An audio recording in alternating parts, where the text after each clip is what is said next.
Bonjour à tous, quel bonheur de vous retrouver sur RTI1 pour votre matinale. Je suis très heureuse d'être en votre compagnie, encore toutes mes confuses si je vous ai manqué hier. J'étais quelque peu souffrante, mais je suis de retour en pleine santé et surtout très heureuse d'être avec vous. Le coq a chanté, la matinale s'est réveillée. On espère que vous également et que vous êtes en pleine forme, prêts pour ces presque 90 minutes de bonne humeur, d'air frais et surtout d'amour. Bonjour chez vous, bonjour Marco. Bonjour Eva, bonjour à tous. Merci à vous une fois de plus de nous faire confiance pour vous réveiller le matin. On espère que vraiment tous les petits, tous nos bouts de chou, tous nos petits amis sont en train de se préparer parce qu'aujourd'hui, vous le savez, c'est l'examen de l'entrée en sixième et on souhaite bonne chance à tous ceux qui vont faire leur entrée bientôt. On l'espère pour eux au collège. Au sommaire de cette émission, mesdames et messieurs, on aura bien sûr le côté technologie avec notre rédacteur en chef adjoint qui n'est autre que Lassina Ouattara qui nous parlera d'un thème assez intéressant. À quoi va ressembler la télévision de demain. Sans oublier donc, pour rester dans le giron éducation qui sied à tous les mardis, nous allons parler bien sûr de la gestion des matières dites difficiles. Et puis, vous le savez également, les mardis, on a droit au droit avec le directeur de cabinet adjoint du garde des Sceaux, monsieur le garde des Sceaux, qui viendra nous parler bien sûr d'un thème assez large qui concerne tout le monde d'une certaine manière, un acte de naissance pour tous. Et oui, parce que parfois, je vous l'assure, ce n'est pas évident, surtout dans nos pays en voie de développement. Sans oublier, bien sûr, tout ce qui va rythmer le chant du coq pour cette émission, deuxième de la semaine à la réalisation. Donc, Soro, félicité. Et tout de suite, pour partir, la titrologie avec Fatim DJ. C'est parti.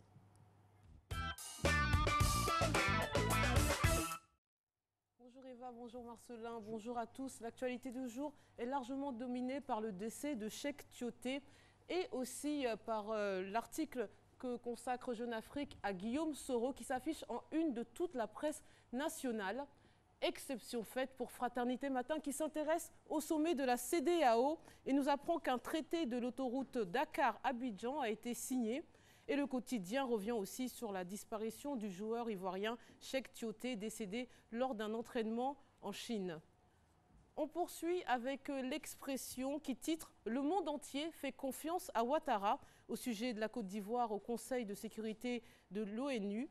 Et le quotidien propose aussi une enquête sur les paris en ligne et vous dit pourquoi il faut faire attention. La troisième une à apparaître à vos écrans, c'est celle de l'Inter. Et on y voit le président de l'Assemblée nationale, suite à l'article au vitriol de Jeune Afrique à son sujet, une information que je développerai très longuement lors de la revue de presse. On observe aussi à la une la grogne des ingénieurs de la fonction publique. Guillaume Soro s'affiche aussi à la une de Nord-Sud ce matin. Nous avons tous fauté, nous dit-il. Et on apprend aussi la mort des éléments de la garde présidentielle ce dimanche à Assini. Là aussi, je reviendrai sur ce drame lors de la revue de presse. Soir Info aussi s'intéresse au président de l'Assemblée nationale, visiblement devenu la cible et attaqué par tous. Et on découvre que la Côte d'Ivoire réalise un bon coup à la Fédération internationale des géomètres. On continue avec Notre Voix, cette fois-ci, qui titre « Tension au sommet de l'État, la guerre Soro-Ouattara prend une nouvelle tournure ». Le quotidien évoque une tournée à l'ouest aussi de Marcel Gossiot dès le 8 juin pour le FPI. Et on finit avec le quotidien Allopolis qui consacre sa une à Mariam Bamba, une handballeuse ivoirienne retenue en otage au Koweït. Je vous en parlais ici même la semaine dernière. Une affaire dont je vous ai déjà parlé. On apprend que le frère de Bishop Unbreakable a été retrouvé mort à son domicile. C'était donc vos titres et je reviens pour le détail de plusieurs de ces articles aux alentours de 6h45. À tout à l'heure. À tout à l'heure, Miss DJ. Avec plaisir, on vous retrouve. Et oui, vous avez parlé de cette triste nouvelle tombée hier. Le monde du foot en général, le monde du foot ivoirien en particulier, est très éprouvé par la disparition tragique et brusque de ce talentueux footballeur, Cheikh Tioté, qui aurait eu 31 ans le 21 juin. Voilà, dans quelques jours à peine. Et c'est une épreuve pour sa famille, on dira même un drame pour sa famille, ses proches, à qui, par ma voix, toute l'équipe de Matin Bonheur souhaite présenter ses condoléances. On a tendance à dire qu'il faut faire du sport pour être en bonne santé, pour avoir voilà, un bel organisme, etc. Donc c'est compliqué à comprendre, mais bon, les voies de Dieu sont insondables, dirons-nous. En tout cas, nous, on vous invite à faire du sport avec le coach Fabrice, qui, vous le savez, tous les jours est là pour la gym.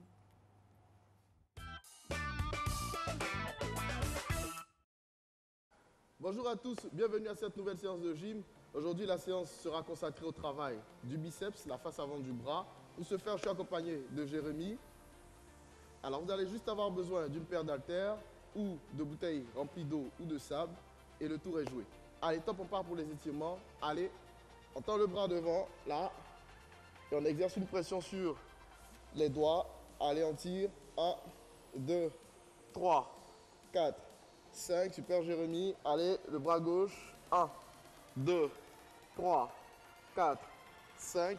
On met les bras le long du corps et on relâche au niveau des épaules. Là, 1, 2, 3, 4, 5. Dans l'autre sens. 1, 2, 3, 4. Ok, super. Allez, on prend les haltères. Voilà, le premier exercice, on part en prise marteau. Allez, on referme les bras complètement là. 1, 2, on s'assoit légèrement sur les cuisses. 3, voilà.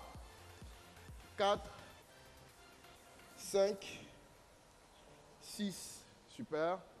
7, 8, 9 et 10. Allez, cette fois-ci, on monte, on bloque là. 1, 2, 3, 4, pas plus haut, pas plus haut. 5, voilà, super. 6, 7, 8, 9 et 10. Allez, cette fois-ci, de là, on part plus haut. 1, 2, on reste là. 3, 4, 5, 6, 7, 8, 9 et 10. Allez, Jérémy, on va ouvrir maintenant les mains comme ça et on repart. 1, 2, super. 3, 4, garde bien les coudes collés au corps. 5, 6, chez vous aussi c'est pareil, gardez les coudes bien collés au corps. Allez, 8, 9 et 10. Allez, on fait le mouvement à moitié. 1, là. 2, 3, super. 4, 5, 6, 7, encore. 8, 9 et 10. Plus haut. 1, 2, 3, courage. 4, 5, encore. 6, super Jérémy. 7, 8, 9 et 10. On va ouvrir les bras un peu plus larges. Là, ok. Et on repart. 1, 2, 3. Ça nous permet de travailler sous différents angles. 4, 5, 6, 7, 8. Super. 9 et 10. Allez, le mouvement à moitié. 1, 2, 3, 4, 5, 6, 7, 8, 9 et 10. Plus haut, go. 1, 2, 3, 4, super. 5, cherchez la contraction lorsque vous êtes en haut, là. 6, 7, 8, 9 et 10. Allez, on repart à 0 en prise marteau. Cette fois-ci, on va mettre un peu plus de rythme. Top, c'est parti. 1, 2, 3, 4, 5, courage. 6, 7, 8, 9. Ok, allez, on fait la moitié du mouvement là. 1, 2, 3, super. 4, 5, Jérémy, ça va. 6, 7, super. 8, on ne se balance pas. 9, 10, allez plus haut. 1, 2, 3, 4, 5, les coudes restent bien collés au corps. 6, 7, 8, 9 et 10. Allez, on descend les bras, on ouvre les paumes là. Et top, c'est parti.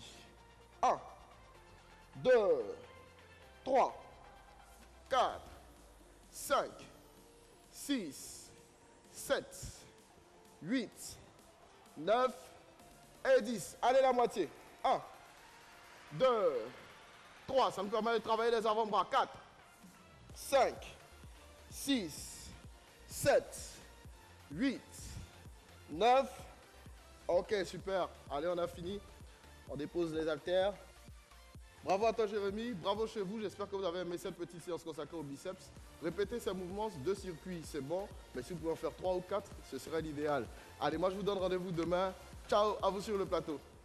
Oui, et merci à vous également, maître Fabio, comme j'aime à vous appeler. Coach Fabrice, en tout cas, merci. On espère que chez vous, à la maison, en direct, vous avez essayé de rééditer ces mouvements-là. Voilà, on espère qu'on aura la joie tout au long de cette émission, parce que, vous le savez, les nouvelles ne sont pas bonnes avec ce vent de mauvaises nouvelles, mais on espère que la famille de Cheikh Tioté pourra tenir, notamment son épouse, ses proches et tout son environnement. En tout cas, c'est un grand champion qui est parti. On aimerait encore une fois réitérer nos condoléances les plus sincères à toute sa famille biologique et surtout, et également à toute la famille du sport en général. Nous allons aller maintenant dans un autre démembrement de notre rendez-vous. Vous savez que le Point Route fait essentiellement partie, bien sûr, de nos principaux mouvements pour cette émission. C'est le matin, j'espère que vous vous réveillez bien et j'espère que vous allez bien vous déplacer. La preuve, le Point Route, c'est maintenant.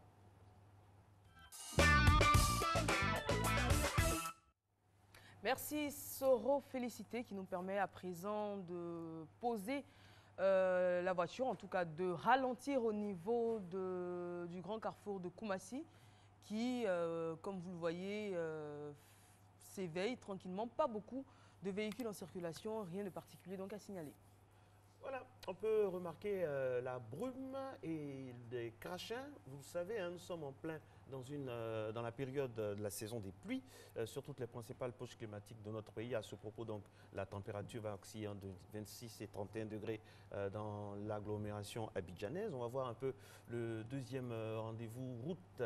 Ça nous envoie au carrefour de Trècheville. C'est dans le sud de notre belle capitale économique où la circulation est assez tiède. Prochaine escale, de plateau, où est-ce qu'on s'arrêtera là? Eh bien, nous serons tout simplement au plateau sur le pont de Gaulle. On voit bien que les usagers sont assez matinaux, plusieurs véhicules déjà qui empruntent ce magnifique pont. Eh bien, voilà, si vous voulez vous rendre à Trècheville ou au plateau, il est encore temps, pas d'embouteillage pour le moment. Alors, Soro Félicité, on a fini avec la route ou bien vous avez le dernier? On n'a pas fini, il n'y a pas de souci, on est preneur. On va aller maintenant du côté de Cocody, la commune de Cocody. C'est au nord d'Abidjan avec le trafic qui se met en branle. Et là, c'est le dernier. On espère que vous rêvez bien, que vous suivez toutes ces principales articulations routières afin de bien vous déplacer. N'oubliez pas l'inconditionnel parapluie et puis faire très attention à tous vos éléments de visibilité, les phares, vitres avant, vitres arrière, concernant vos véhicules. Voilà, merci. On reviendra bien évidemment sur ce point route avant la fin de notre rendez-vous matinal. Et on vous rappelle que toute la journée, vous pouvez retrouver le point route en direct sur notre site partenaire abidjan.net. Pour l'heure, on va juste vous informer ou vous rappeler qu'aujourd'hui, c'est le mardi 6 juin et c'est également la journée mondiale de la mini-jupe. Et cette journée a été lancée en 2015 pour la défense... qui est par le président de la Ligue de la défense de la laïcité et des libertés. Et cette journée a pour but en solidarité avec les femmes algériennes et en union avec toutes les femmes opprimées à travers le monde. C'est donc pour dire, voilà, on est libre, on fait ce qu'on veut de notre corps, on met des mini-jupes ou pas. Nous allons maintenant avec un reportage, Eva, c'est au Mali. C'est un reportage assez intéressant qui nous parle bien sûr de la télédermatologie, je crois. C'est quoi la télédermatologie? Et il paraît que ça rapproche. On va voir de quoi ça retourne. Mais après, restez avec nous. Après, nous allons recevoir notre monsieur Techno, le bien nommé Lansina Ouattara S Techno, qui nous parlera bien sûr de l'avenir de la télévision. Il va nous projeter, lui, il a ce pouvoir-là, nous projeter dans la télévision du futur. Au Mali, un programme pilote de télédermatologie a été lancé dans 3 régions. Il permet d'offrir à des médecins généralistes exerçant en brousse le diagnostic d'un spécialiste grâce à Bougou, une application conçue par un informaticien malien. S'ils ont des cas de pathologie dermatologique et ils ont besoin de l'avis d'un chef, ils prennent des images, ils nous envoient. Ça va toujours sur la plateforme et tous les dermatologues ont accès à des images. Le Mali ne compte qu'une douzaine de dermatologues pour une population de 15 millions d'habitants. Ce programme, lancé en 2015, a permis de traiter à distance près de 250 patients, qui très souvent n'ont pas les moyens de se rendre à Bamako. Parce que donc don mi ale ya dora ya photo ta ka ci ne ma a ci a ko ma ko kɔfɛ ko n ka na ordonnance minɛ kɔfɛ n taara ordonnance di an taara san furakisɛ kelen ani tipu a banna ne ma taa yɔrɔ si tuguni ne ta bɛɛ kɛra banaba. Une quarantaine d'agents de santé utilisent aujourd'hui Téléder Mali. Le professeur Ousmane Faye, initiateur du projet, répond à une demande envoyée par une consoeur de Koulikoro. Selon lui, cette expertise à distance est possible car la dermatologie se base d'abord sur l'observation. Au-delà des économies de déplacement, le programme permet également d'assurer une formation continue des praticiens. Nous enseignons les jeunes à apprendre la dermatologie à partir des images. On se dit de la même manière, nous pouvons à partir de ces images-là, si une bonne image nous est donnée, faire un diagnostic et donner des conseils à distance. Et c'est de là que nous avons alors imaginé ce projet-là et former les agents de santé pour qu'ils puissent améliorer la santé de nos populations. L'objectif est désormais d'étendre cette initiative à l'ensemble des centres de santé du Mali et donner ainsi l'accès à un service de soins spécialisé jusque dans les zones les plus reculées. Waouh, quelle belle idée, hein? Quelle belle idée, histoire de rapprocher le patient donc du praticien. Et pourquoi ne pas le mettre voilà, en exercice ici en Côte d'Ivoire? Ça peut être une idée plutôt sympa. Il a installé M. Lassina Ouattara. Bonjour. Bonjour, Eva. Bien dormi? Bien dormi. Passez un bon week-end? Oui. Alors aujourd'hui, on parlera bien évidemment de la télévision de demain. Vous avez des infos pour nous. Vous êtes avant-gardiste, hein, juste après le jingle.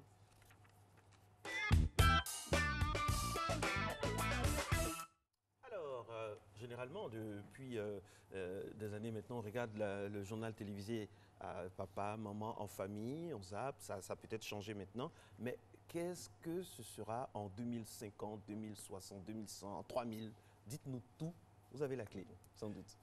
Alors, on parle de 3000, 2050, etc. Il faut dire que la télévision donc, de demain a commencé depuis, on va dire, près d'une dizaine d'années, voire une quinzaine d'années, parce que la télévision ne se consomme plus comme il y a dans les années, on va dire, dans les années 70, dans les années 40 pratiquement. La télévision, donc, elle a évolué. On est passé donc de la télévision blanc-noir à la télévision en couleur. On est passé du 4/3, 16/9. On est passé de l'écran plasma à la LCD.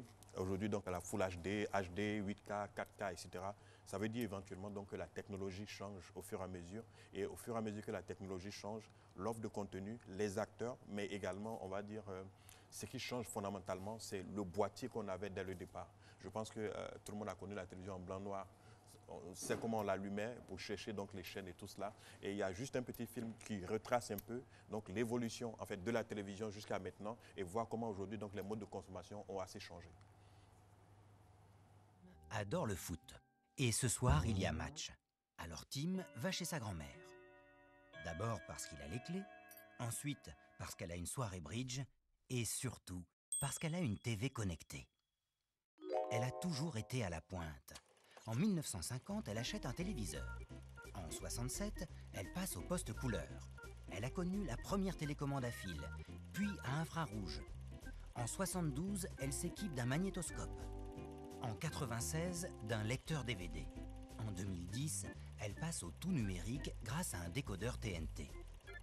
Et aujourd'hui, elle a tout remplacé par une télévision TNT connectée. Télévision connectée, d'accord, mais qu'est-ce que c'est exactement? Les chaînes de télévision envoient leurs programmes aux spectateurs via le réseau hertzien numérique terrestre. Cette télévision est également connectée à Internet et reçoit ainsi des contenus enrichis. Revenons-en à Tim. Grâce à cette TV connectée, en retournant sur la chaîne et via un seul bouton, il accède à divers services. Hélas, sa grand-mère rentre plus tôt car ce soir il y a sa série préférée. Elle a déjà commencé, mais la fonction Restart lui permet de revenir au début. Tellement captivée par les histoires de Brenda et Michael, elle s'endort. Tim revient sur le match. Bien sûr, il est déjà terminé. Heureusement, Grâce à sa télécommande multifonction, il retrouve tous les moments forts du match. Contre toute attente, il retourne voir la fin de l'épisode. Et tant qu'il y est, devenu fan de Brenda et Michael, il achète la première saison en vidéo à la demande. Parce que la TV connectée, c'est tout ça. Des services de vidéo à la demande, de télévision de rattrapage et bientôt beaucoup plus.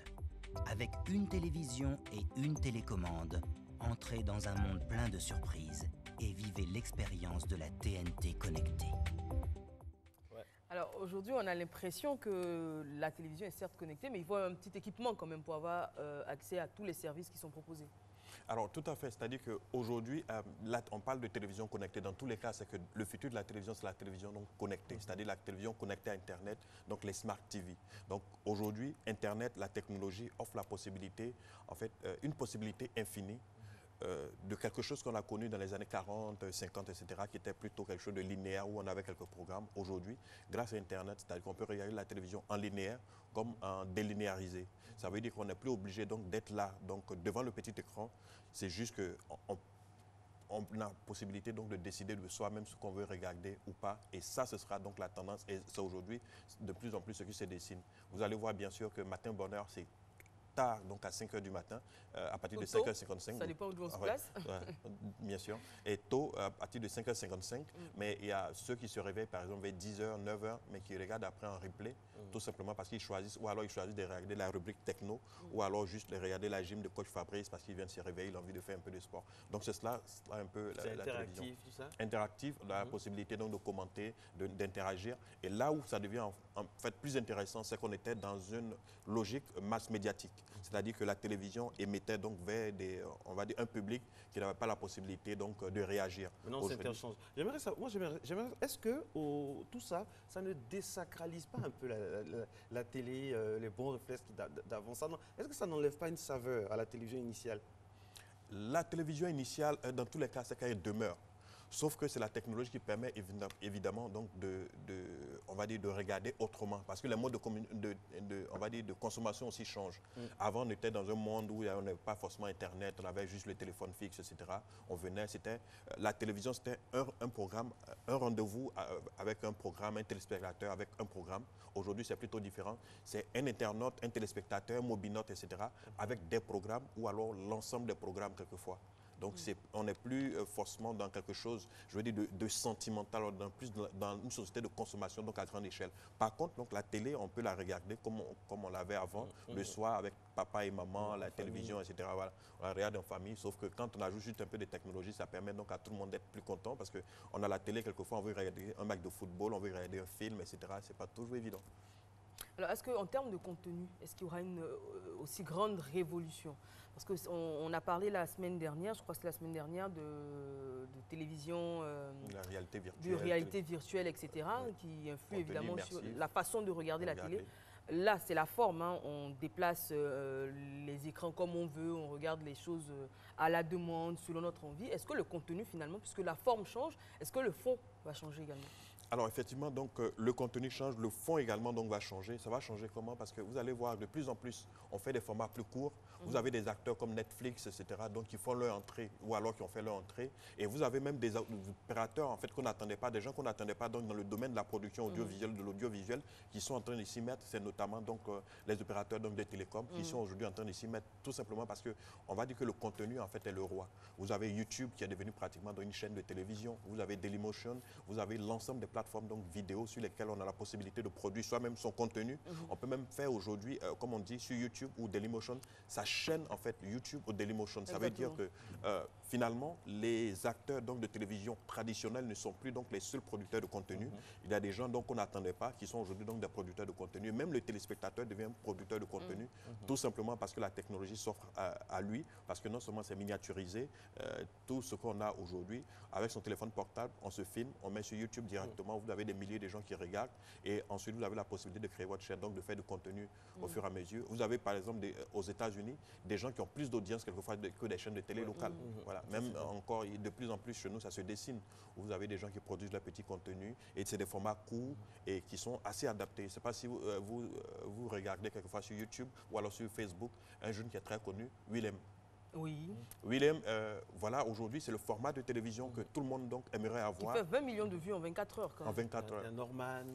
Aussi, Tout à fait. En Voilà. tout cas, ce qui est bien dedans, c'est qu'on est parti d'un schéma où on est vraiment impuissant de griffe devant sa télé, où maintenant on est acteur, on est partie prenante. Et c'est ça le changement, ça fait depuis la révolution industrielle jusqu'à aujourd'hui. Mon Dieu, quel chemin parcouru. Merci beaucoup à vous, Lansina Ouattara. Merci. Je rappelle que vous êtes avec nous tous les mardis pour nous parler techno et nous éclairer sur bon nombre de sujets qui font avancer la société. Justement, parlant d'avancement de la société, je vous envoie maintenant, mesdames et messieurs, du côté du Mozambique. C'est un pays magnifique, le pays de Joaquim Chissano, un grand pays d'une grande histoire, d'une grande culture, d'une grande civilisation, qui se signale par ses infrastructures également avec la construction d'un pont magnifique. Regarde. Depuis quelques semaines, Maputo prend des airs de San Francisco. Dans la capitale mozambicaine, la construction du plus long pont suspendu d'Afrique est déjà bien avancée. L'inauguration est prévue pour la fin de l'année. L'ouvrage doit relier la rive nord de la ville, très dense, à Katembe, un village de pêcheurs encore peu développé. Pour les promoteurs du projet, ce nouveau pont doit permettre à la capitale de s'étendre vers le sud et de dynamiser son potentiel touristique. The south extreme of Maputo is one of the very unique places in the L'extrême world. sud de Maputo est l'un des seuls endroits au monde où l'on a une plage et où l'on a la brousse. Donc on peut avoir une réserve animalière.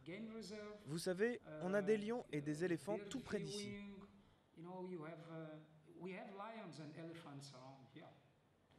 D'une longueur totale de 3 km, le pont enjambe la baie à 60 mètres au-dessus de l'eau. C'est une entreprise chinoise qui est chargée de la construction, également financée par un prêt chinois. Mais son coût élevé, plus de 750 millions de dollars, fait grincer des dents les ONG locales qui critiquent le manque de transparence du projet.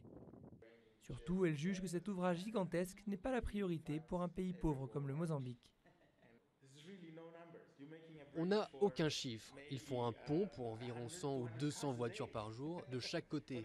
750 millions? Vous savez combien d'écoles on peut construire avec une telle somme? Combien d'hôpitaux? Symbole du boom économique qui a suivi la découverte de gaz dans le nord du Mozambique, ce pont représente un poids supplémentaire pour les finances publiques d'un pays déjà très endetté. Mais les futurs usagers, eux, se réjouissent. Pour l'instant, ils doivent emprunter un vieux ferry, souvent en panne. Oui, le coût est très élevé, mais grâce au pont, grâce à la route, il y aura plus de développement. Car on ne peut rien faire sans route. Il faut d'abord une route pour ensuite pouvoir construire des hôpitaux, des écoles. Ce transporteur emprunte le ferry 3 fois par semaine et doit régulièrement attendre 3 heures pour y monter. Grâce au nouveau pont, il ne lui faudra plus que quelques minutes pour traverser la baie. Encore un peu de travail, pardon, et on pourra peut-être égaler le pont de Béoumi. Alors, il est temps d'aller vers la première session d'information de la journée sur RTI1. Elle vous sera proposée par Hamza Diaby. On se retrouve juste après.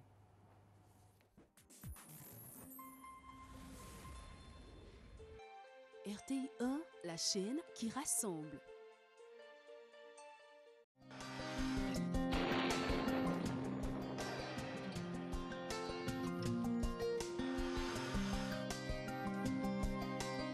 MTN, everywhere you go. Mesdames et messieurs, bonjour. Cette matinée, toujours sous l'influence de températures élevées de la mer, de denses nuages pourraient persister sur les régions du littoral avec des pluies intermittentes et parfois orageuses. L'Est et le Sud-Est connaîtront une matinée nuageuse avec des périodes de pluie. Le reste du pays sera partiellement nuageux. Les variables de la matinée, la maximale affichera 25 degrés à Abidjan, 24 degrés à Adiaké, 23 degrés à Bondoukou, Boaké ainsi qu'à Daloa. 24 degrés sera enregistré à Dimbokro, 23 degrés à Gagnoa. Il fera 22 degrés à Korogo, ça sera la minimale. 23 degrés à Man ainsi qu'à Odiéné, 24 degrés à San Pedro, ça sera Tabou. Et enfin à Yamoussoukro, il fera 23 degrés. Pour l'après-midi, l'Est, l'Ouest et le Sud forestier resteront nuageux avec des pluies intermittentes. Le Nord-Est enregistrera des orages isolés accompagnés de pluie. Ailleurs, le temps sera partiellement nuageux et ensoleillé. Côté variable, pour l'après-midi, la minimale affichera 31 degrés à Abidjan ainsi qu'à Diaké, 35 degrés de maximale à Bondoukou, 33 degrés à Boaké et à Daloa, 35 degrés à Damboko, il fera 32 degrés à Gagnoa, 35 degrés à Kourogo, 32 degrés à Mans, 35 degrés à Odiné, 31 degrés à San Pedro Sassandra Tabou et enfin 34 degrés à Yamoussoukro. Très bonne journée à toutes et à tous.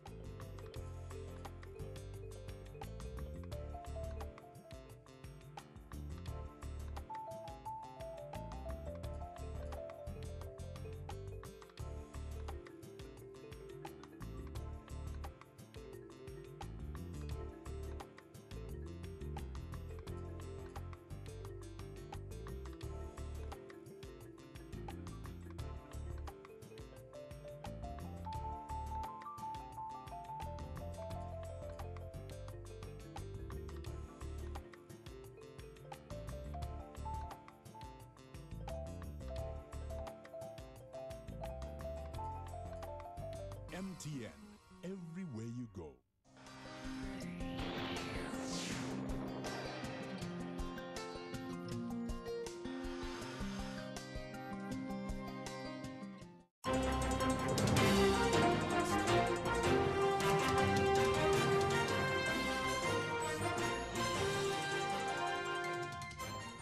Bonjour mesdames et messieurs, bienvenue dans ce 6h30. Les examens à grand tirage débutent ce matin, ce mardi, avec le CEPE. Le BEPC aura lieu du 7 au 10 juin pour les épreuves orales et du 12 au 16 juin pour la phase écrite. Le baccalauréat du 20 au 30 juin pour les épreuves orales et du 3 au 7 juillet prochain pour les épreuves écrites. Le 51e sommet de la CEDEAO, c'est fini. Les chefs d'État et de gouvernement ont porté leur choix sur le président togolais Faure Gnassingbé pour présider aux destinées de la CEDEAO. Il succède ainsi à la présidente libérienne Ellen Johnson Sirleaf. Jérôme Kofi Abola. Le chef de l'État togolais Faure Gnassingbé, nouveau président en exercice de la CEDEAO, au terme de la 51e conférence des chefs d'État et de gouvernement de cette organisation. Conférence tenue à Monrovie, la capitale libérienne. Faure Gnassingbé succède à Ellen Johnson Sirleaf, la présidente libérienne, qui, prenant la parole, a remercié ses pairs de leur franche collaboration durant son mandat.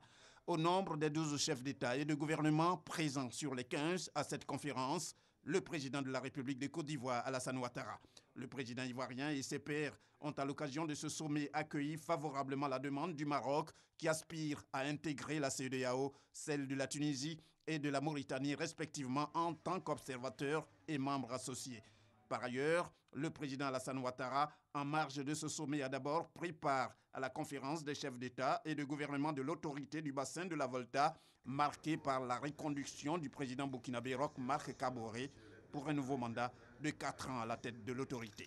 Le chef de l'État ivoirien a ensuite eu des entretiens avec plusieurs personnalités, notamment l'ancien président nigérien Olusegun Obasanjo et le premier ministre israélien Benjamin Netanyahou, présent dans la capitale libérienne, en qualité d'invité spécial à ce 51e sommet ordinaire de la CEDEAO. Le vice-président Daniel Kablan-Duncan est à Bruxelles, en Belgique, depuis hier lundi.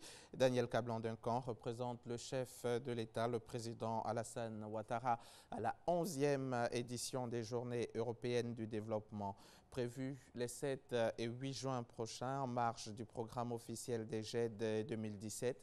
Le vice-président de la République de Côte d'Ivoire aura des rencontres bilatérales. On écoute Victorien Ngwa.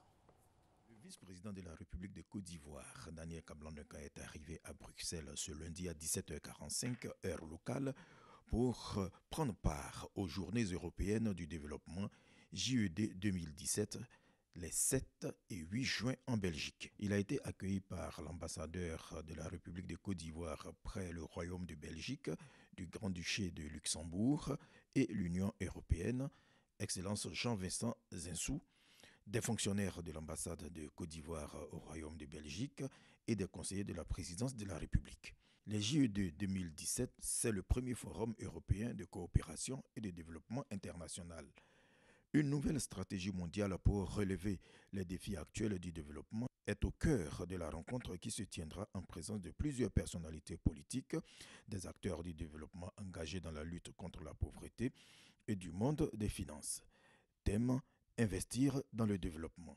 3 sous-thèmes seront développés au cours de ce forum: investir dans les hommes et la planète, investir dans la prospérité et investir dans la paix et le partenariat. Thème étroitement lié à l'agenda des 17 objectifs du développement durable à l'horizon 2030. Accent sera mis sur l'engagement du secteur privé en tant que partenaire du développement économique. La plupart des États n'ont pas toujours les moyens de pouvoir accompagner le développement.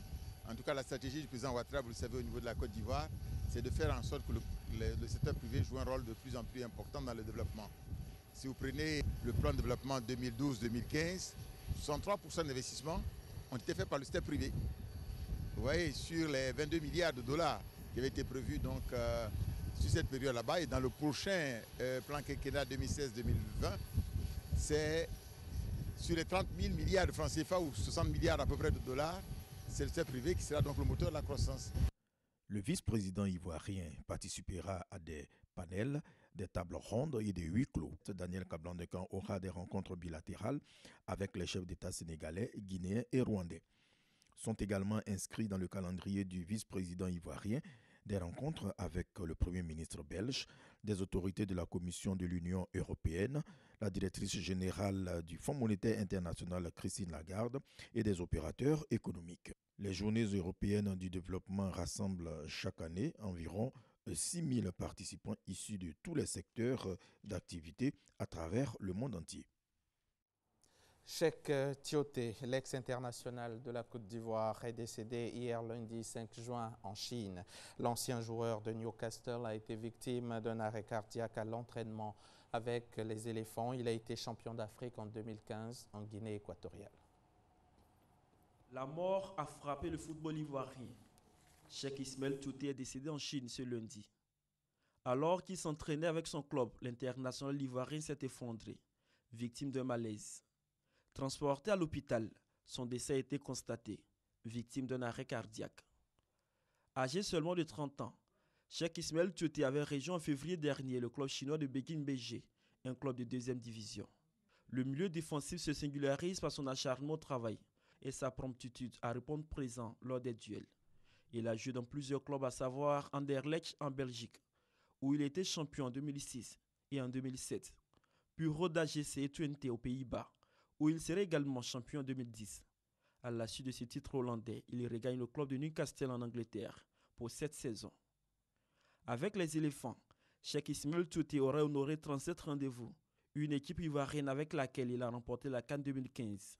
Adieu les champions d'Afrique, adieu Tioté. Dans le cadre de la modernisation des procédures de dédouanement des marchandises et de la sécurisation des recettes de l'État, les ports ivoiriens ont été équipés de scanners. À l'occasion des rendez-vous des douanes, une tribune d'échange avec les opérateurs économiques, l'administration douanière a expliqué la contribution de cet outil d'inspection dans le développement du commerce extérieur. Lanciné Bakayoko aux précisions. Le scanner est un système d'inspection destiné au contrôle de marchandises chargées dans des conteneurs. Cet appareil est équipé d'un dispositif d'imagerie à rayon X. Il permet aux agents des douanes de recevoir des images sur des écrans. Alors, lorsque l'image est suspecte, alors le conteneur va faire l'objet d'inspection physique à quai ou à domicile. Mais lorsque l'image ne révèle aucune suspicion, alors la douane autorise le conteneur à sortir et à être déporté en l'absence du service des douanes. Avec ce dispositif de lutte contre la fraude et les pratiques illicites, les recettes publiques sont sécurisées et les opérations de dédouanement sont également assurées. Malgré ces avancées, les usagers du port éprouvent quelques désagréments. Moi, en tant que transitaire, intermédiaire entre la douane et l'opérateur économique, quand on nous dit qu'un scanner, on scanne le conteneur, on suppose que tout est vu. Maintenant, s'il faut encore aller faire une visite encore, ça engendre vraiment d'énormes frais. Face à ces inquiétudes, les douanes assurent que les passages au scanner sont gratuits.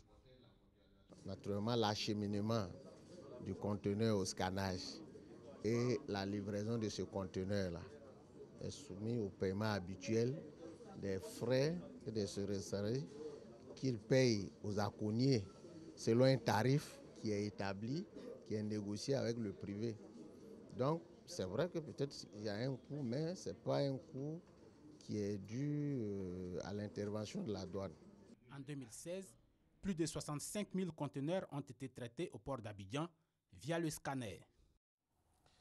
La 6e édition du concours CGC Academy, initié par le patronat ivoirien, vient d'être officiellement lancé. Ce concours, qui s'adresse aux jeunes entrepreneurs, vise à les accompagner pour mieux promouvoir la gestion de leur PME. Cette 6e édition a pour thème « Devenir un champion national ». L'événement se tiendra les 29 et 30 septembre prochains, ici à Abidjan. Il n'y a pas de vent favorable pour celui qui ne sait pas où il va. C'est cette assertion qui conduit des jeunes entrepreneurs ivoiriens à s'inscrire au concours CGCI Academy.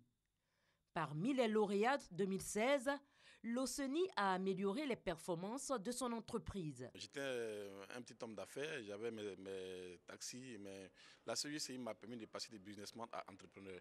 Et aujourd'hui, grâce à l'accélérateur de la CGCI et grâce aussi à la RT qui nous a accompagnés, je suis passé pratiquement de 20 employés, aujourd'hui je suis à 57 employés. Comme l'OCENI, d'autres lauréats ont mis à profit les retombées de ce concours. On a reçu un financement de 10 millions de francs CFA qui a permis d'agrandir mon activité, d'avoir du matériel de livraison, du matériel d'élevage, d'augmenter ma production. Et aujourd'hui, l'entreprise a bien grandi, j'emploie 7 personnes, je fais un chiffre d'affaires qui tourne autour de 6 à 10 millions de francs CFA par mois. Ce prix nous a permis non seulement de bénéficier d'un appui financier, mais le plus important, de bénéficier d'une bonne formation qui nous a permis non seulement de structurer notre vision, d'organiser notre activité et aujourd'hui de conduire une entreprise véritable. Ces résultats obtenus sont grâce à la politique de promotion de la Confédération générale des entreprises de Côte d'Ivoire, CGCI. L'objectif visé, c'est de construire un secteur privé fort en vue de soutenir le développement économique de la Côte d'Ivoire. De 2013 à 2016, la CGCI Academy a mis un accent particulier sur la promotion de l'entrepreneuriat et a atteint d'importants résultats. Avec ces résultats, la CGCI, nous pouvons le dire, contribue aujourd'hui à impulser une véritable dynamique de l'entrepreneuriat en Côte d'Ivoire. Cette dynamique restera toujours encouragée. La 6e édition du concours CGCI Academy annonce des innovations. Les participants se verront offrir un événement concret et interactif avec en ligne de mire des solutions et des partages d'expériences. L'édition 2017 de ce concours se tiendra les 29 et 30 septembre 2017 avec pour thème « Devenir un champion national ». Ce concours s'adresse aux jeunes Ivoiriens de 18 à 40 ans, porteurs d'un projet rédigé ou disposant d'une PME de moins de 3 ans. Reportage signé Chantal et Ouman Akandon. Jeudi dernier, 1er juin, il s'est tenu une rencontre sous-régionale des correspondants nationaux de la francophonie sur le plan d'action régionale de la francophonie pour l'Afrique de l'Ouest, en partenariat avec le gouvernement ivoirien. Une rencontre initiée par l'OIF, l'Organisation internationale de la francophonie. L'objectif de cette rencontre est de construire avec les États et gouvernements francophones des solutions concrètes et utiles. La cérémonie de lancement a eu lieu en présence du ministre de la Culture et de la francophonie. À quelques semaines des 8e Jeux de la francophonie, se tient une rencontre pour adopter un plan d'action régional des pays francophones, initié par l'Organisation internationale de la francophonie. L'objectif de ce séminaire pour les correspondants nationaux de la francophonie est de recueillir et harmoniser leur programme d'action conformément aux directives de la francophonie. Nous voulons faire une co-construction par rapport à ce que l'OIF peut faire en Afrique de l'Ouest pour avoir de la pertinence dans le cadre de la décentralisation voulue par Mme Michaël Jean, notre secrétaire général, et par l'administrateur, M. Adama Wan. Nous sommes là pour cet atelier de travail pour voir comment la programmation de l'OIF, c'est-à-dire les vraies actions de terrain, ce que l'OIF fait, peut être mise en œuvre plus efficacement et avec plus de pertinence dans les pays de la région, Mais encore plus important, c'est la construction de la prochaine programmation. En marge de cette rencontre sous-régionale se tient aussi la 6e réunion du réseau des institutions et structures de la francophonie en Afrique de l'Ouest, RISIFAO. Il faut qu'on renouvelle ce bureau, on fasse le bilan et qu'à la fin, un nouveau président, une nouvelle équipe puisse continuer à travailler. Le ministre de la Culture et de la Francophonie s'est réjoui de cette initiative. Il en a profité pour rassurer la communauté francophone que le gouvernement prendra toutes les dispositions pour sécuriser les 8e Jeux de la francophonie. Je vais donc, au nom du président de la République et du gouvernement ivoirien, rassurer tout l'espace francophone des dispositions prises par l'État de Côte d'Ivoire pour sécuriser ces Jeux et garantir la quiétude de tous les participants. Et le chef de l'État a pris l'engagement, et le gouvernement à sa suite, de faire de ces Jeux une belle fête de la francophonie. L'Afrique de l'Ouest compte 12 pays francophones et sur les 12 pays, 8 ont fait le déplacement. L'actualité internationale en bref. Au Mali, les ministres des Affaires étrangères du Burkina Faso, du Niger, du Tchad et de la Mauritanie se sont réunis hier lundi 5 juin pour faire le point sur l'avancée du G5 Sahel. Une force armée sous-régionale doit être mise en place pour lutter contre le terrorisme et l'Union européenne apporte une aide financière de plusieurs dizaines de millions d'euros. Un premier contingent de 65 hommes de la force ouest-africaine déployée en Guinée-Bissau, ECOMIB, a quitté Bissau dimanche en fin de journée pour Lagos. Ce premier groupe est essentiellement constitué de soldats nigérians. C'est aussi la première rotation d'un plan de retrait qui doit prendre fin le 30 juin prochain. Le procès des assassins présumés de 2 experts de l'ONU tués en mars dernier en RDC s'est ouvert hier lundi matin devant le tribunal militaire de Kananga, la capitale de la province du Kasaï central. Dans ce dossier, 16 personnes sont accusées, mais seules 2 se trouvent dans le box des accusés.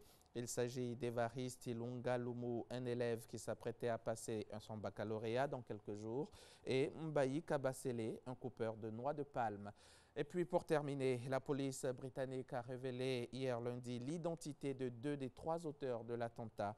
Khurram Shahzad Butt, 27 ans, un Britannique né au Pakistan, connu des services de police, et Rachid Redouane, 30 ans, qui se présentait comme un binational marocain et libyen.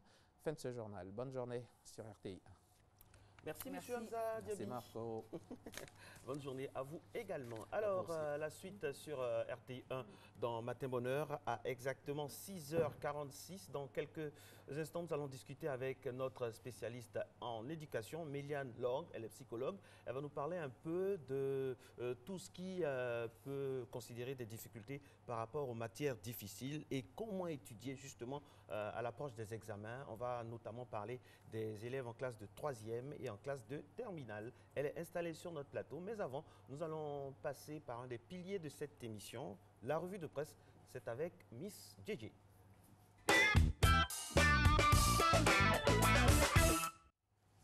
Et on démarre avec un article de Ouattara Abdoul Karim à lire dans l'Expression au sujet de l'élection de la Côte d'Ivoire au poste de membre non permanent du Conseil de sécurité des Nations Unies.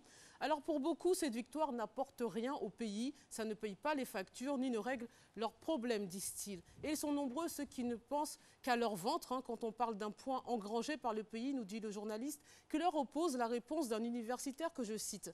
Quand l'équipe nationale, les éléphants, remporte la Coupe d'Afrique des Nations, que gagne chacun des Ivoiriens? Eh bien rien, absolument rien. A contrario, la victoire de la Côte d'Ivoire dans cette élection apporte, pour ceux qui ne le sauraient pas ou qui pourraient feindre de ne pas le savoir, cette présence au Conseil de sécurité des Nations Unies donne un prestige à la Côte d'Ivoire, celui d'être parmi les pays qui comptent désormais dans le monde. Allez, on va s'intéresser maintenant à l'article qui suscite beaucoup de réactions.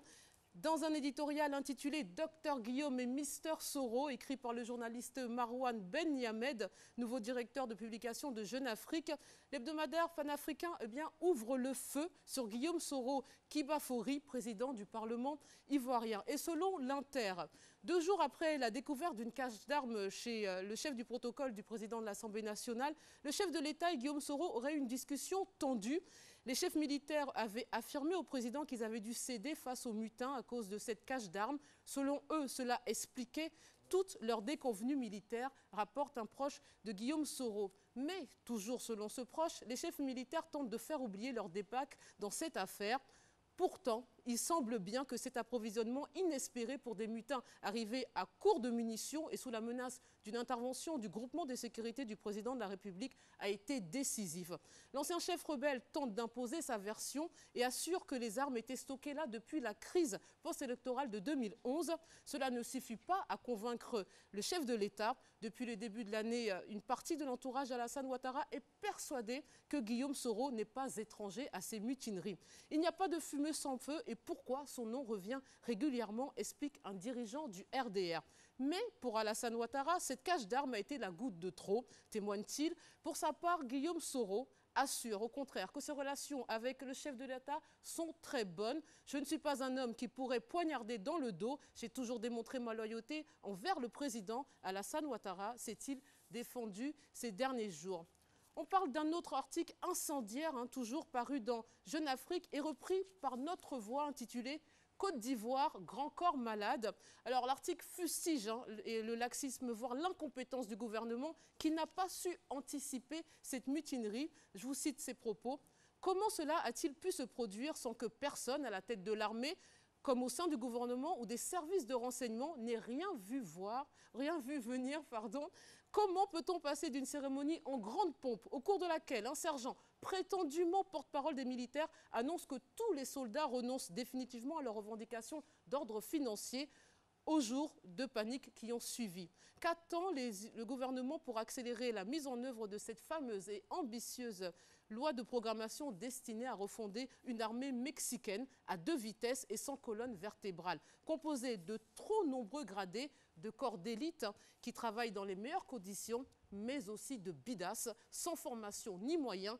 Il va même plus loin en expliquant que les mutins ont eu raison de se soulever car la corruption au sommet de l'État est tellement criante que ces jeunes gens ont eux aussi voulu leur part du gâteau. Allez, on va maintenant changer complètement de sujet avec Nord-Sud. Une patrouille en mer a viré au drame dimanche dernier à Assigny. Le bilan officiel fait état de 4 morts. Ces militaires étaient donc à Assigny pour assurer la sécurité de la première dame qui y séjournait. 2 équipages composés de membres de la garde rapprochée du couple présidentiel étaient en partance pour l'embouchure. Chemin faisant, ils constatent que le courant marin est trop fort et c'est en voulant rebrousser chemin que l'une des embarcations se renverse. Alors le réservoir s'ouvre et le carburant coule. Les occupants tombent à l'eau. Ils avalent une grande quantité de ce produit pétrolier qui serait, selon les informateurs, la vraie cause de leur décès. Pour la page internationale, on va revenir sur l'attentat de Londres qui a fait au moins 7 morts et 48 blessés. Et hier, une grande partie des unes de la presse internationale était consacrée à cette attaque revendiquée le 4 juin par l'organisation État islamique. Mais ce qu'il faut retenir, ce sont les mots de la première ministre Theresa May. Enough is enough, c'est-à-dire trop, c'est trop. Elle estime qu'une tolérance bien trop grande avait prévalu au Royaume-Uni à l'égard de l'extrémisme, un discours qui s'est endurci. Après l'attentat de Londres du 22 mars et celui de Manchester le 22 mai, c'est la 3e fois en moins de 3 mois que le pays est frappé par le terrorisme, et ce, à quelques jours des élections du 8 juin. Allez, on va clore cette revue de presse avec l'insolite et une histoire dont on ne sait si on doit en rire ou en pleurer. C'est Jennifer Pamplona, une Brésilienne de 24 ans résidant à Sao Paulo, qui a dépensé l'équivalent de 160 000 € pour ressembler à Kim Kardashian. Alors là, à l'écran, vous la voyez avant ces nombreuses opérations. Merci Eva. Et je vous propose maintenant de la découvrir 160 000 € plus tard. Avec donc la rhinoplastie, les implants mammaires, fessiers, 4 côtes en moins. Alors je ne sais pas si elle ressemble à Kim Kardashian, mais visiblement, elle n'avait pas connaissance de l'excellent dicton d'Oscar Wilde qui vous dit tout simplement « Soyez vous-même car tous les autres sont déjà pris ». Allez, à demain. Je vous laisse avec Eva et Marcela. Merci Fatime. Et on rappelle qu'elle fait une revue de presse, donc elle compile les articles qu'elle a lus et qui ne sont absolument pas d'elle. Voilà, on tient quand même à le préciser. Merci Fatime, on vous retrouvera donc demain pour évidemment décortiquer tous les journaux disponibles. Elle est installée, notre invitée du jour. On va parler avec elle pendant environ 7 minutes d'éducation. Laure Miliane, bonjour. Le thème, donc, comment étudier à l'approche des examens. Jingle, c'est parti. Alors, notre spécialiste est sur le plateau. Le bal donc, des examens s'ouvre ce matin avec nos bouts de chou de CM2 qui donc vont compétir entre guillemets par rapport à l'entrée en 6e, en CEPE. Alors après, vont suivre bien sûr les plus grands, 3e et ça va s'achever avec les classes de terminale. Alors, comment étudier à l'approche des examens, surtout quand on a affaire à des matières réputées difficiles ou dites difficiles? D'accord. Bonjour Marceline, bonjour Eva. Merci pour l'opportunité que vous me donnez de pouvoir m'exprimer. Déjà, disons que la fin de l'année scolaire annonce effectivement les vacances, mais pour ceux des classes de CM2, de 3e et de terminale, la période d'examen s'impose. Alors, il est important pour les élèves de la 3e et de terminale, puisque la semaine passée, nous avons parlé des élèves de CM2, de trouver la méthode qu'il faut pour étudier dans un temps restreint toutes les matières vues au cours de l'année, aussi bien les matières qui les ont paru faciles que les matières dites difficiles. Alors, on entend par matière difficile un élève qui nous dit qu'il a des difficultés, qu'il n'a pas de bonnes notes, qu'il ne comprend pas. Alors, il est question d'étudier comment trouver la bonne méthode pour étudier ces matières, pour qu'elles deviennent faciles. Donc, nous verrons comment étudier les matières dites difficiles, mais nous allons plus nous appesantir sur l'état d'esprit. Effectivement, parce que dès l'instant où l'élève dit qu'il a des difficultés, qu'il n'y arrive pas, c'est déjà un blocage qui se fait. Il doit simplement trouver la méthode, trouver les moyens, des chemins pour mieux comprendre ce qu'il voit aujourd'hui comme un obstacle. Alors, comme un obstacle, pardon, il faut dire que les examens se préparent dès le début de l'année. Il n'est pas question, avec la pression, à l'approche, je vais dire 1 mois, 2 semaines, d'apprendre de nouvelles choses. Il est question de réviser. Réviser veut dire qu'au préalable, nous avons eu le temps d'étudier. L'examen se prépare dès le premier jour de rentrée des classes par une organisation, une bonne organisation de son temps libre. Nous avons eu à développer la bonne gestion de l'après-cours. C'est un rythme que l'élève doit se donner dès le début pour qu'à la fin, il arrive à réviser. Le temps qui lui reste, c'est un temps de révision. Alors, la difficulté peut augmenter lorsque l'élève sent qu'il n'est pas prêt. Alors, le stress va commencer à monter, mais il doit se dire, tout se passe dans la tête. Garder son calme, aller pas à pas, répertorier ses difficultés. Plusieurs possibilités vont s'offrir à l'élève. Il peut choisir de travailler tout seul. Il va travailler tout seul, il connaît les heures propices, ses heures propices. Il peut choisir de travailler la nuit, comme il peut choisir de travailler la journée tout seul. Mais la difficulté quand on est seul, c'est qu'on peut ne pas arriver à surmonter toujours une difficulté. Et là, il a besoin de se tourner vers quelqu'un d'autre. Il peut aussi, dans ce deuxième cas, se tourner vers ses pairs, P-A-I-R-S. Voilà. Donc, il va chercher un groupe d'études. Il connaît, par exemple, dans la classe, il sait qu'il y a des personnes qui sont bonnes en maths. Lui n'est pas bon en maths. Donc, il va s'approcher de ces personnes et puis étudier avec eux. Ils vont réviser, ils vont faire des exercices. L'avantage avec ce groupe d'études, c'est que ce sont des personnes qui ont le même niveau que lui. Alors, ils vont se mettre dans sa peau et pouvoir lui expliquer dans un langage accessible ses difficultés.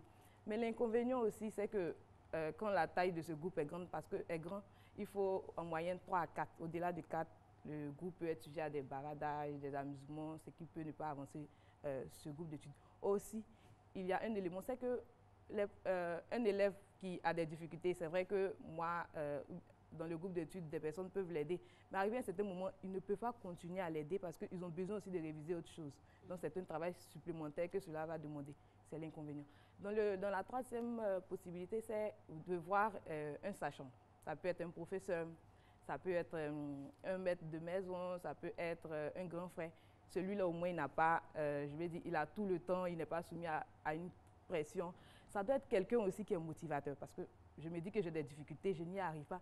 Je n'ai pas besoin de quelqu'un qui va venir m'enfoncer pour dire « Ah, depuis je t'explique, tu ne comprends pas. » Non, donc quelqu'un qui va venir motiver, qui va prendre son temps d'expliquer, réexpliquer et permettre aussi à l'enfant, en étudiant avec quelqu'un, tu sais que j'utilise une méthode qui ne fonctionne pas. Il doit me dire que je vais essayer d'autres méthodes pour qu'il arrive parce qu'avec la pression, franchement, il est difficile de garder son calme. Mais il faut rester zen, il faut garder tout son calme.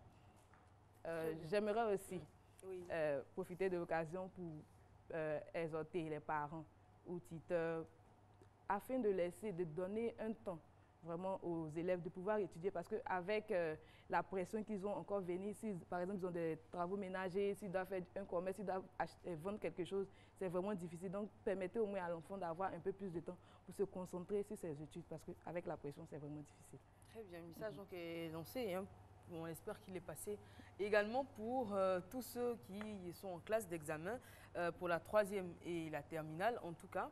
Elle l'a dit, les examens se préparent en début d'année scolaire. Là, on est en fin d'année scolaire. Si vous n'avez pas préparé, c'est un peu chaud patate. Mais bon, on espère de tout cœur avec vous que vous allez pouvoir surmonter, que le peu de temps de révision qui vous reste, vous saurez l'utiliser de façon optimale. Merci beaucoup, Laure Médiane. Attendez, il faut pas décourager les gens. Non, mais est-ce qu'on a quand même un peu d'espoir? Non, parce que voilà, je voulais demander, mais si on n'a pas travaillé, on fait comment est-ce qu'on a de l'espoir, mais...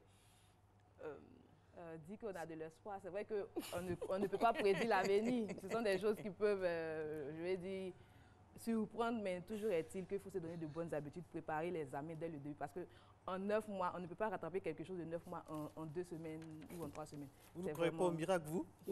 Les miracles existent, mais il faut dire aussi qu'il faut se donner les moyens pour que le miracle, voilà. Et puis, ce qui est très important également, ça, ce sera en guise de conclusion, c'est que même si vous savez que c'est compliqué, c'est dur, mais travaillez quand même. Je ne sais pas, étudier, ne lâchez rien jusqu'au bout. On ne sait jamais. On ne sait jamais. Non, mais pourquoi vous ne voulez pas?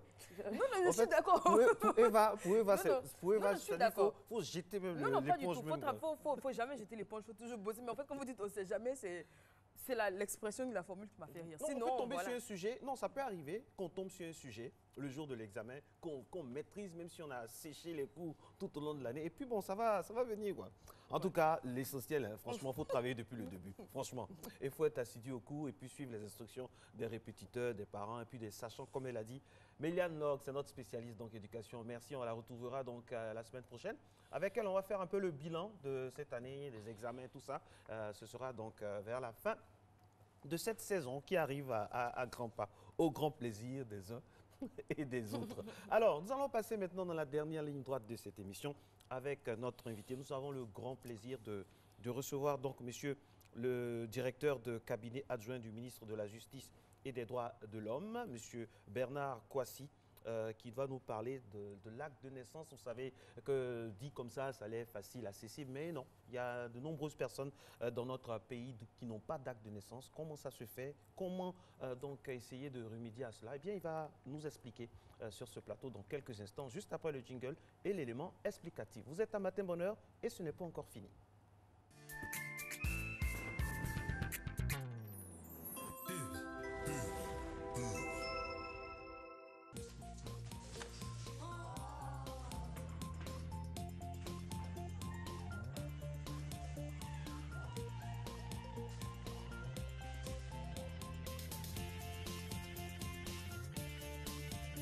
Être en famille, c'est bien.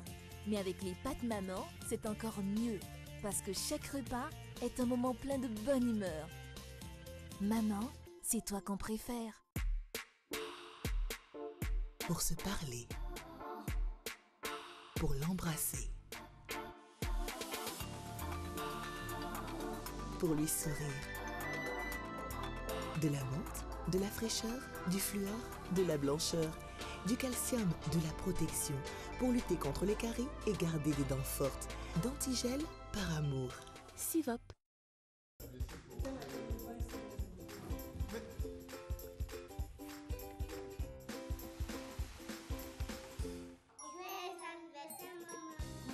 Se réunir autour d'un bon repas est une tradition chez nous. Comme à toutes nos rencontres, il y a toujours beaucoup de joie partagée. Mais surtout au menu, de bons plats de riz La Rizière. Son goût unique et son parfum captivant font de chaque repas un moment de pur bonheur. La Rizière, la source du bon riz.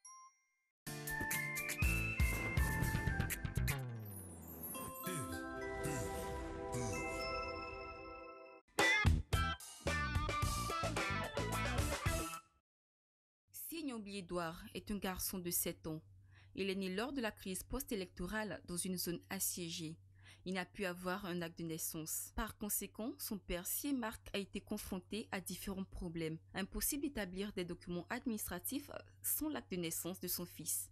La paternité de Simak n'est pas reconnue. On ne peut pas véritablement se déplacer avec les enfants parce que quand même il faut une pièce d'identité. Donc vraiment il y a toujours des répercussions. On ne sait pas si c'est ton enfant ou bien c'est l'enfant de quelqu'un d'autre. Plusieurs autres parents ont eu les mêmes problèmes que Simak. J'ai donné pour qu'il fasse la copie. Là-bas, on dit qu'il y a un problème de registre. Bon, celui que j'ai envoyé pour aller faire la copie est parti à la justice. On dit que les registres sont faits, les extraits sont les faux registres. Quand il est au village, ma femme était malade. Chaque fois, je suis venu, on n'a pas vu les papiers là. Quand les enfants n'ont pas d'extrait de naissance, c'est compliqué. On ne peut pas les immatriculer.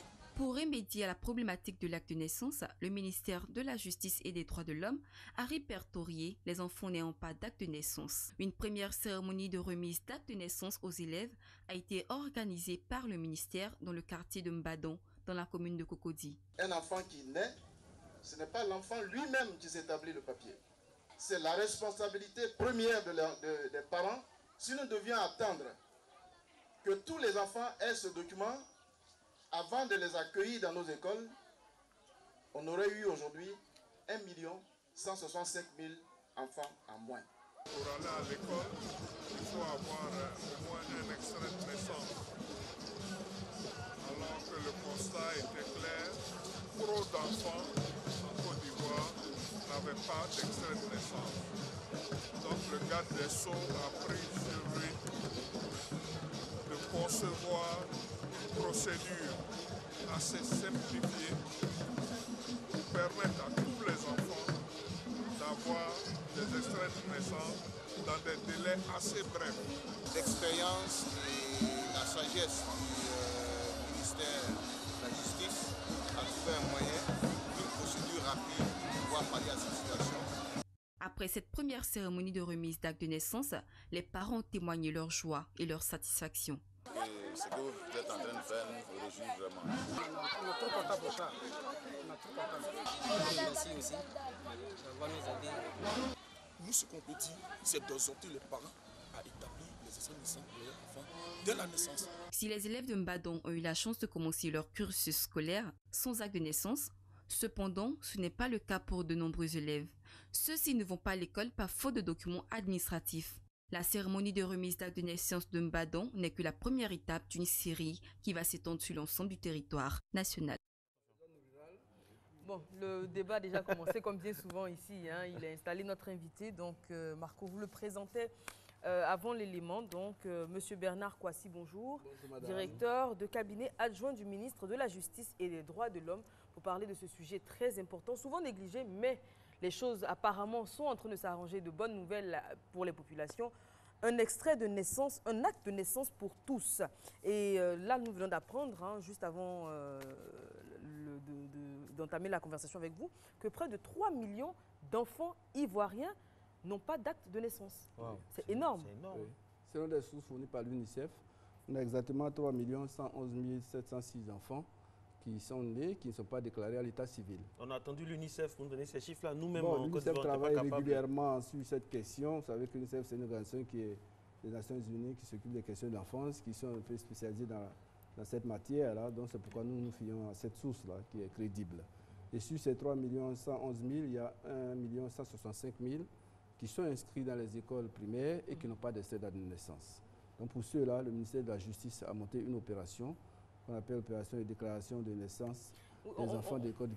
On va y venir hein, parce que c'est le fond même de notre entretien aujourd'hui. Oui. Mais la question que j'aimerais vous poser d'emblée, c'est pourquoi est-ce que autant d'enfants n'ont pas d'extrait d'acte de naissance? Est-ce que c'est parce que les parents ignorent qu'il faut les déclarer? Est-ce que ce sont c'est trop loin, par exemple, les mairies sont trop loin, ils ne veulent pas se déplacer? C'est quoi le problème? Voilà, il y a plusieurs causes. Je l'ai déjà eu l'avantage de le dire sur ce plateau. D'abord, les parents parfois ne connaissent pas l'importance de la déclaration de naissance. Donc, ils ignorent la procédure. Deuxièmement, les centres d'état civil, quelquefois, sont très éloignés des lieux de naissance. Donc, parfois, des questions économiques, ils ne se déplacent pas dans le centre d'état civil pour faire la déclaration. Et ensuite, on peut invoquer le fait que parfois, il y a quelques tracasseries. On discutait tout à l'heure. Il peut arriver que les parents n'ont pas de pièces. Donc, ils ont peur de se rendre au centre d'état civil pour aller faire la déclaration de naissance. Et donc, ça aussi, c'est un facteur bloquant. Et puis enfin, on peut noter le fait que quelquefois, les difficultés économiques, ils pensent que la déclaration est payante. La déclaration de naissance n'est pas payante. Quand vous partez faire la déclaration, on n'a rien à payer. C'est lorsque vous voulez une copie de cette date de naissance que vous devez payer un timbre de 500 francs. Donc, vous pouvez aller faire la déclaration sans avoir à débourser de l'argent, mais c'est seulement quand vous allez avoir besoin de cette date de naissance que vous allez débourser 500 francs pour payer le timbre. Voilà un peu les difficultés.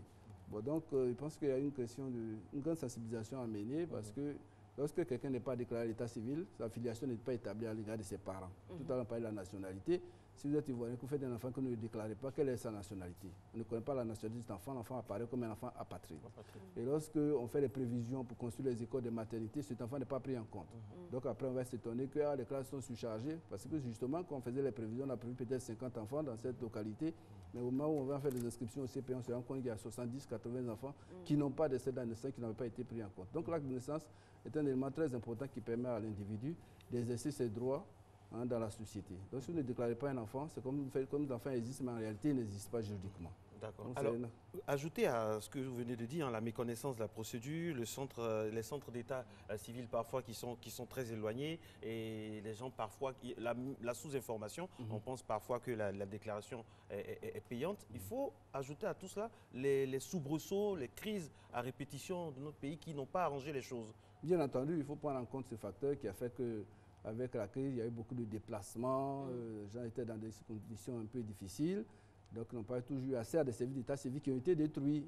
Dans certaines localités, avec la crise que nous avons connue, il n'y avait pas de services d'état civil. Donc maintenant, on travaille à rétablir tous ces services d'état civil là, pour remédier à cette situation justement. Alors comment se fait une déclaration à l'état civil? Quand l'enfant naît, on se rend donc où? À la mairie, à la préfecture, avec quoi? Son livret de naissance, c'est ça? Oui. De quoi est-ce qu'on a besoin pour déclarer son enfant? Bon, pour déclarer l'enfant à l'état civil, ça dépend de là où on se trouve. Si c'est dans un village, on peut aller à la sous-préfecture. Si c'est dans une commune, on peut aller à la mairie. D'accord. On y va généralement avec le carnet de naissance qui atteste que l'enfant est né tel jour et l'officier d'état civil va enregistrer le nom de l'enfant, le nom de son père et le nom de sa mère.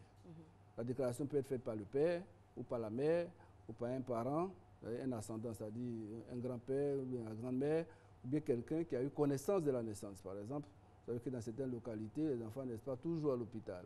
L'enfant peut naître chez un cousin, chez un oncle. Cet oncle-là est habilité puisqu'il a eu assisté à l'accouchement pour aller déclarer l'enfant à l'état civil.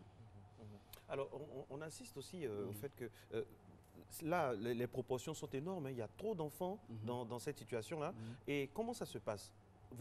Les enfants naissent hors du créneau que vous évoquez là. Ils n'ont aucun papier, mais pourtant, ils vont à l'école. Comment ça se passe? Comment on arrive à les accepter et à les insérer petit à petit dans le créneau, on va dire ça comme ça? Bien. Vous savez que depuis un certain nombre d'années, en Côte d'Ivoire, nous avons institué ce qu'on appelle l'école obligatoire.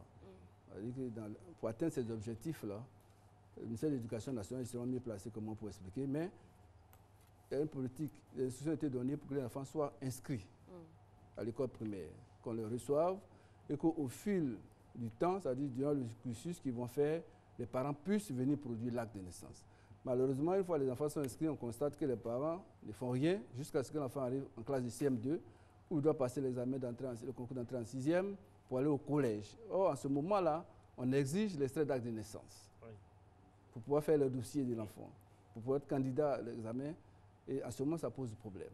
Donc, c'est pour remédier à toute cette situation-là que nous avons monté une opération de déclaration de naissance, d'enregistrement à l'état civil des élèves du primaire. De tous les élèves du primaire, ce n'est pas seulement les élèves du CM2, du CP1 jusqu'au CM2. Et ils sont 1 165 000, parmi lesquels il y a 34 000 qui sont au CM2 cette année. Voilà un peu la situation. Donc l'opération qui a été montée par le ministère de la Justice, c'est une opération simplifiée. Parce qu'habituellement, lorsque un enfant n'a pas été déclaré à l'état civil, habituellement, on utilise la méthode de l'audience foraine, bien la méthode du jugement supplétif d'acte de naissance. Le jugement supplétif d'acte de naissance, justement, c'est un jugement qui est rendu par le tribunal pour déclarer que tel enfant est né tel jour de tel parent. Et sur la base de ce jugement, l'officier d'état civil est requis par le procureur de la République d'enregistrer ce jugement et qui va tenir lieu d'acte de naissance. Et sur la base de ça, on va lui délivrer un extrait d'acte de naissance. la procédure mise en place cette fois-ci est plus simplifiée. C'est une procédure qui se fonde sur une disposition de la loi sur l'état civil, l'article 13, qui dit que le procureur de la République peut requérir l'officier d'état civil de déclarer une naissance lorsque la déclaration n'a pas été faite dans les délais. Donc c'est cette procédure-là que nous utilisons en passant par les directeurs d'école primaire. Puisque les directeurs d'école ont reçu ces enfants, ils les ont inscrits avec leur nom, leur date de naissance approximative, puisque les parents sont venus des enfants à 5 ans, 6 ans, ils l'ont inscrit en tant qu'un enfant qui a 6 ans, 7 ans. Ils ont la date, le nom du père, le nom de la mère. Donc sur la base de ces données-là, les directeurs vont renseigner une fiche qui a été mise à leur disposition. Ces fiches vont être portées dans le centre d'état civil, notamment soit à la sous-préfecture, soit à la mairie, où l'officier d'état civil, après avoir fait les vérifications pour savoir si l'enfant est réellement enregistré ou pas, va saisir le procureur de la République. Et c'est le procureur de la République qui va lui donner l'ordre, c'est ce qu'on appelle la réquisition, va donner l'ordre d'enregistrer cet enfant-là. C'est cette opération qui est en cours depuis le 12 mai. Nous avons lancé l'opération, nous sommes à une vingtaine de jours de travail et l'opération se déroule bien. Vous avez tellement suivi que dans la semaine dernière, il y a quelques jours, nous avons déjà remis les premiers extraits d'une école primaire en Bandon. Voilà un peu ce que je veux. Donc je voulais insister sur le rôle important que les directeurs d'école doivent jouer dans cette opération-là. Ce n'est pas une opération qui est basée sur le fait qu'ils doivent inviter les parents à venir. C'est sur la base des informations dont ils disposent dans leur registre d'immatriculation des élèves dans leurs écoles qu'ils doivent remplir les fiches. Bien entendu, il peut y avoir des erreurs, il peut y avoir des questions liées à la phonétique, comment on écrit le nom. Tout ça, c'est ce qu'on appelle les erreurs matérielles qui peuvent être rectifiées. Il y a des procédures qui sont prévues dans la loi pour rectifier les erreurs matérielles sur les actes d'état civil. Donc ça ne doit pas être une préoccupation pour les directeurs d'école. Ils doivent remplir les fiches avec les informations dont ils disposent, notamment le nom de l'enfant, sa date de naissance, le nom de son père, le nom de sa mère. S'ils n'ont pas toutes ces informations, il peut arriver qu'ils n'ont pas le nom du père, ils n'ont pas le nom de la mère. Donc ça aussi, il est possible de déclarer un enfant à l'état civil sans marquer le nom des pères et mères. D'accord. Par exemple, c'est le cas par exemple des enfants trouvés. C'est malheureux. Un enfant trouvé, on ne connaît pas son père, on ne connaît pas sa mère, mais on l'a enregistré à l'état civil avec le prénom qu'on lui a donné. Donc, dans le cas d'espèce, s'il y a des cas litigieux de ce genre où on n'a pas les informations complètes, ces questions-là font partie de ce qu'on appelle le contentieux qui peut être traité après. Mais l'essentiel est que l'enfant soit déjà enregistré à l'état civil. On peut faire les rectifications qui suivront plus tard. Ce sont les cas que la loi règle. Le procureur de la République, qui est le maître d'œuvre de l'opération, pourra saisir le tribunal pour rectifier tel acte, si besoin est. D'accord, donc pour tous ces enfants qui ont déjà reçu leur extrait d'acte de naissance, il n'y a pas de souci, on peut demander des comment ça s'appelle? Même les gens personnes de rectification. Voilà. Non, non. Et on va revenir sur le jugement supplétif d'ailleurs. On vous posait la question donc, avant notre entretien. On en entend parler, je pense que bon nombre de personnes ne savent pas ce que c'est qu'un jugement supplétif. Mais bien avant, je disais donc, ils peuvent donc demander des copies, comme on le fait, ceux qui ont reçu récemment leur extrait d'acte de naissance. Oui, ceux qui ont reçu récemment leur extrait d'acte de naissance peuvent aller maintenant dans le centre d'état civil où ils sont enregistrés pour demander des copies. À ce moment-là, ils vont payer le timbre. Parce que pour l'opération, cette opération est exonérée des timbres. C'est l'État qui prend en charge les frais des timbres. Mais lorsque les parents voudront tirer des copies, ils seront obligés de payer le timbre de 500 francs comme tous les citoyens le font. Alors, on va arriver maintenant au jugement supplétif. C'est quoi le jugement supplétif? Le jugement parce que franchement, des fois, quand on est africain, qu'on voyage, on nous soupçonne tout de suite parce qu'on se dit que, bon, est-ce que c'est son âge réellement? Bon, voilà. Ça, vous savez. Hein. Et puis, deuxième question à côté, est-ce que la Côte d'Ivoire, à vous entendre, on a l'impression que la Côte d'Ivoire a très mal à son état civil? Bon, il y a beaucoup de difficultés. L'état civil me dit très très mal, mais il y a quelques difficultés. Bon, pour revenir à votre question, le jugement supplétif de naissance, comme son nom l'indique, c'est un jugement. C'est une décision rendue par un tribunal pour constater la naissance, soit le décès d'un individu. Pourquoi un jugement supplétif? Ça veut dire que, quelque part, on n'a pas fait la déclaration qui devait être faite. Par exemple, quand l'enfant naît, la loi dit que dans les 3 mois de l'accouchement, l'enfant doit être déclaré à l'état civil. C'est le délai, 3 mois. C'est le délai, 3 mois. Avant, c'était 15 jours. Justement, le gouvernement avait estimé à l'époque que comme le délai était plus ou moins court, on a allongé à 3 mois pour permettre à tout le monde d'aller faire la déclaration. Malheureusement, malgré ce long délai, les déclarations ne sont pas faites. Donc, si vous avez dépassé ce délai, la loi dit que vous pouvez saisir le tribunal pour établir un jugement supplétif de date de naissance. C'est-à-dire que le juge va constater la date de naissance de l'enfant, le nom de ses pères et mères, en présence de témoins, et aussi sur la base des documents que vous allez fournir, notamment le carnet de santé. Il rend un jugement. Et ce jugement-là va ordonner à l'officier d'état civil d'enregistrer la naissance de cet enfant-là. Donc c'est ça le jugement supplétif. C'est la même chose aussi pour les décès. Quand quelqu'un décède, on a un délai de 15 jours pour faire la déclaration à l'état civil. Parce que autant l'acte d'état civil, l'acte de naissance, on constate la naissance, vous allez voir que sur le même acte de naissance, il y a une mention vers la fin où il est décédé de temps. Et puis il y a la mention aussi du mariage. Donc c'est un acte qui retrace un peu la vie d'un individu depuis sa naissance jusqu'à sa sortie de ce monde-là. Donc voilà un peu ce qu'on entend par jugement supplétif. Le jugement supplétif vient remplacer la déclaration normale qui aurait dû être faite dans le délai prévu.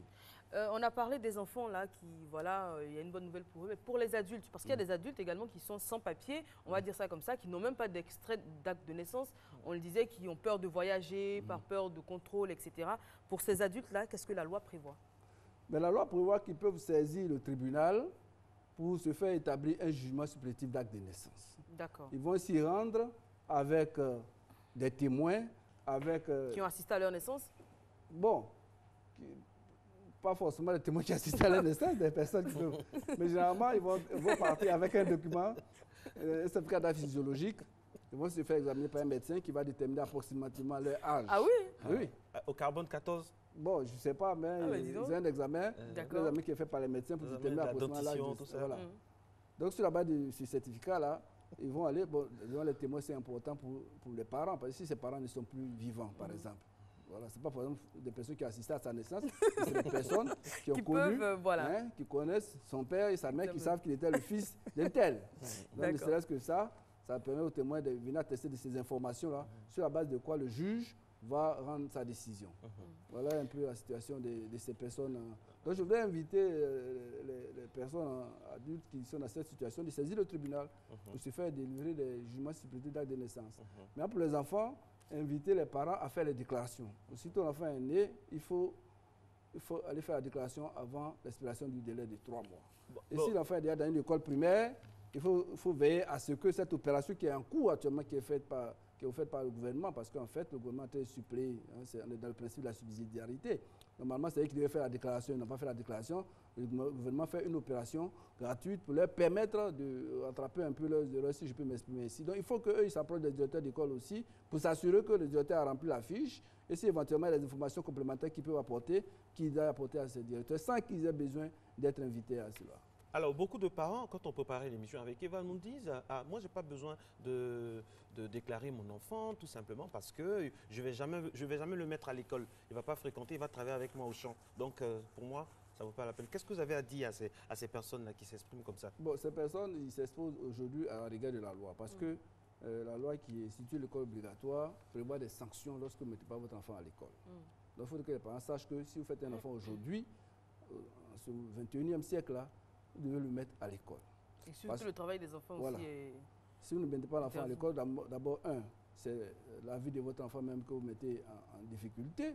Parce que même s'il va travailler au champ avec vous, il faut qu'il y ait un certain nombre de notions pour connaître les évolutions dans les techniques culturelles, les médicaments qu'on doit lui donner, on se base sur voilà, l'école, dans ses rapports avec les autres. Je ne pense pas qu'on puisse faire un enfant qu'on aime et puis on va le brimer en le privant de l'exercice de tous ses droits. Donc je voudrais les inviter à faire la déclaration. Même s'ils n'ont pas l'intention l'enfant n'est pas forcément destiné à travailler dans un bureau, dans une administration, il peut peut-être revenir à l'agriculture comme le parent le souhaite, mais n'empêche qu'on doit déclarer à l'état civil, le mettre à l'école pour lui donner la chance d'apprendre d'autres techniques, peut-être, qui vont venir pour améliorer le travail que le parent a fait, qu'il avait envie de céder à son enfant. Et pour ceux qui auraient envie de renaître, je ne sais pas comment dire ça autrement, de retirer quelques années à leur âge réel. Ça existe, on va voir le maire ou le sous-préfet, je ne sais pas qui d'ailleurs, pour des raisons d'autres, parce qu'on est trop âgé, on veut prendre les cours ou bien pour s'adonner à une activité particulière. Il y a des gens qui... C'est du faux. Est-ce que c'est interdit d'ailleurs par la loi? C'est interdit par la loi, c'est une infraction pénale. C'est une infraction pénale. Mais c'est un sport national dans nos pays en voie de développement. Oui, justement, les personnes, il y a plusieurs personnes qui sont poursuivies dans nos tribunaux chaque jour pour faux dans un document administratif. L'acte de naissance constate un fait juridique. Vous êtes né à un jour déterminé, ce jour-là ne change pas. Normalement, ça ne doit plus changer. Ça ne doit pas changer. Donc, vous ne pouvez pas aller dire non, je veux diminuer de 5 ans, 10 ans, vous faites un faux.